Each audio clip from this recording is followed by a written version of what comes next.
A Chinese official says steady progress has been made in building China's island province of Hainan into a free trade port or FTP.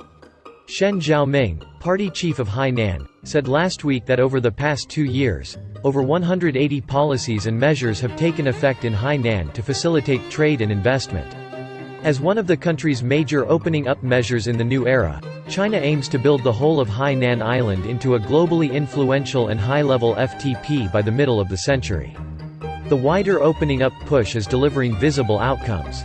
The number of registered market entities in Hainan has increased from less than 310,000 in 2013 to more than 1.98 million, with the growth rate ranking first in the country for 28 consecutive months. According to a plan on the Hainan FTP released by the central authorities in 2020, the Hainan FTP is set to initiate independent customs operations by 2025.